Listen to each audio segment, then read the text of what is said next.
Қай салмақта болмасын, Қазақстан ұлттық құрамасында бәсекелестік өте жоғары. Сондай бір салмақтардың бірі 56 келі. 56 келіде бізде мықты боксшылар өте көп. Солардың бірі Ильяс Сүлейменов. Ильяс Сүлейменов бүгін бағдарламамызға келіп отыр. Армысыздар, құрметті бокс сүйер қауым. Бұл Open Ring бағдарламасы. Біз бұл бағдарламада бокс төңірегінде кез келген тақырыпта сұхбат өрбітеміз және сұхбатымыздың тақырыбы Астана арландары және Қазақстан ұлттық құрамасы туралы болмақ.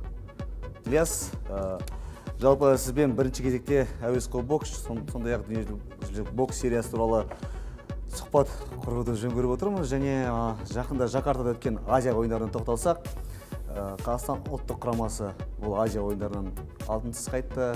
Ұлттық құрамадағы жігіттердің жекпе-жектеріне қандай баға бересіз?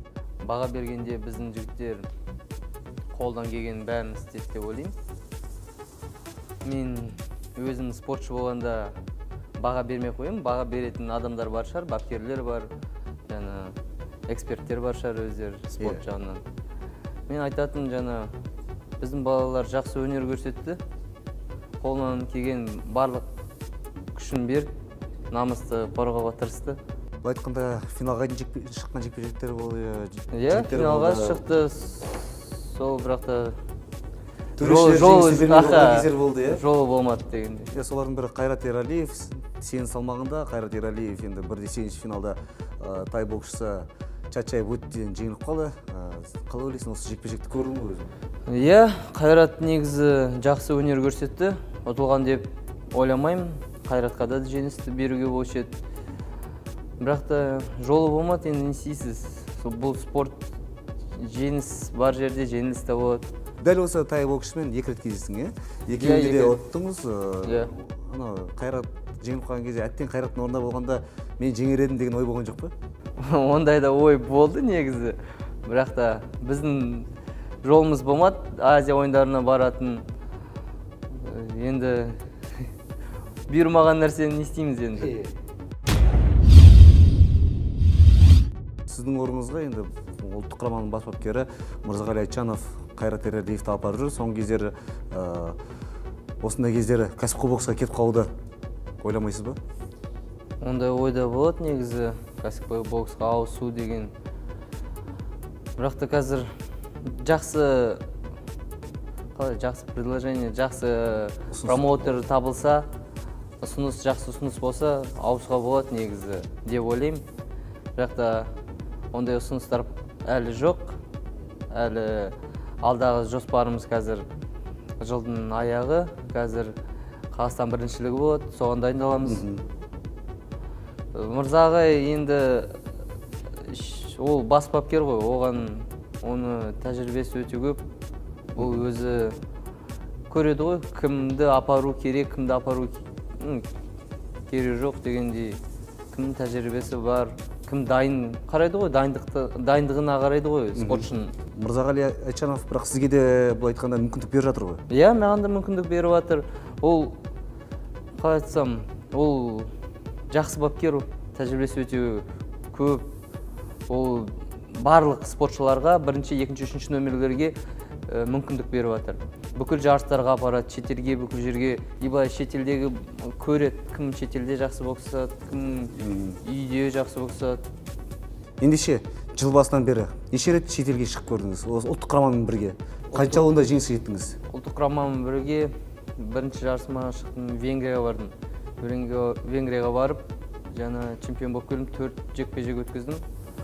Келдім де сәл демалып, Астана арланс құрамасында бокстастым. Содан кейін Польшаға бардым құрама командамен. Сонда 4 жекпе-жек өткізіп, чемпион болып келдім. Содан келіп, сәл демалып, неге бардым? Англияға бардым, Астана арланс құрамасында. Бритиш, Ляхайц. Аха. Содан келіп, құрама команда Украинаға бар. Маған кішкене сәл демалыс берді. Жылдың басынан бастап 2 жарыс, еще Арланста 2 бой өткіздім. Кішкене сәл демалыс беріп, кейін мен Қытайға бардым. Жаңа Арланспен, China Dragons Арланстың сабында боксасып, сол China Dragons тоқтып келдік. Астана арланс кішкене тоқталайық. Жақында финал Қытайда өтті, Куба қабыландарына қарсы. Енді қарсыласыңыз ыңғайсыз боксшы екен, өте ыңғайсыз бойды, енді біршама ұзын.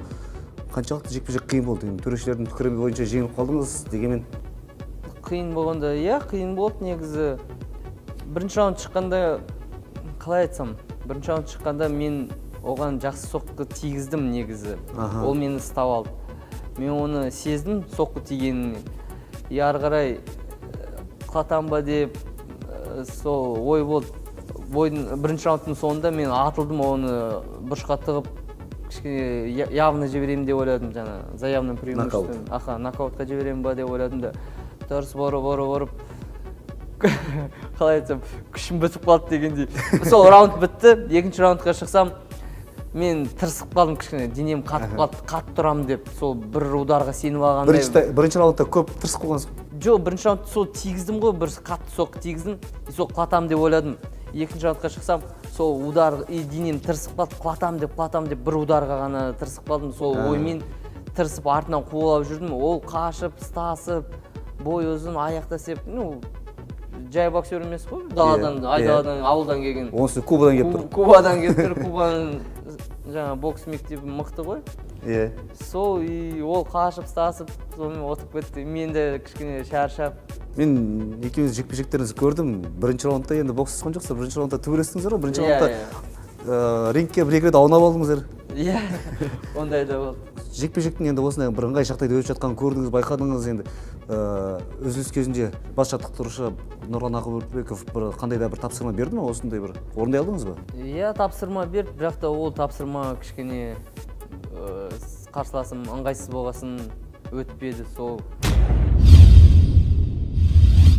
Жалпы арада біраз үзілістердің болғанына қарамастан, бұл Асан Арландарында біршама болды, енді жұдырықтасып, жекпе-жектерге қатысып келе жатқандарыңызға 2014 жылдан бері, 5 раундтық жекпе-жектердің 3 раундтық жекпе-жектерге қарағанда қандай айырмашылықтар бар? 3 раундқа шыққанда сен бірінші раундтан бастап істеу керексің, темп көтеріп, ода сразу темп көтеріп, бірінші раундтан бастап очко жинап, 3 раунд қой, үлгеру керексің. 5 раундқа сен уже жоспарлап шығасың, бірінші раундтан 5 раундқа дейін күшінді сақтап, пландап, жоспар жасап, өзіне бірінші раундта былай істеймін, алдын қолмен қатты секірмей, аяқта күш сақтап дегенде. Өш қамау үшін 5 раундқа созып, 5 раундты өзін жаңа аяқта қатты секірмей, былай мүмкін 5 раундта қарсыласын шаршаса, мүмкін құлатуға тырысасың. Ол более-менее кәсіпқой боксқа жақын ғой 5 раунд деген. Өзіңізге қайсы ұнады? 3 раунд, 5 раунд? Мен екеуі де ұнайды негізі. Екеуі де ұнайды, бірақ та дайындық, екі түрлі дайындық болу керек. 3 раундқа басқаша дайындаласың кішкене. Ол еще психологический дайындық болу керек. Настрой, өзіңді настройын кішкене өзгерту керексің.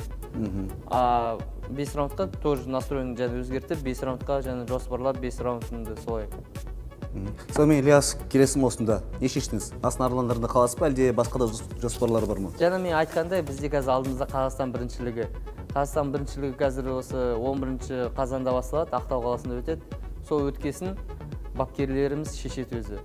Арғылай бапкерлеріміз шешеді. Құрама командада бокс жасасын ба, Арланстай бокс жасасын ба. Мүмкін анда да мында да біз сияқты осы жыл біз құрамада бокс жастық, Арланста да бокс жастық, Арланстың сапында. Мүмкін кәсіпқой боксқа кетіп қаларсыз? Мүмкін, әлі сол. Алға бұйырған болады, Алла тағаланың. Ендеше Ильяс, біз қандай шешім қабылдасаңыз бәрін құрметтейміз. Жалпы осы алда уақытыда сіздерге тек қана сәттілік тілейміз. Асан Арландарына жеңіс, өзіңізге үлкен жетістіктер. Бағдарламамызға келгеніңізге мың алғыс. Құрметті біздің көрермендер, осымен біздің бағдарламамыз аяқталды және бүгінгі бағдарламаның қонағы болған Ильяс Сүлейменов. Ильяс Сүлейменовтың карьерасына қандай баға бересіздер? Пікірлеріңізді қалдырып отырыңыздар.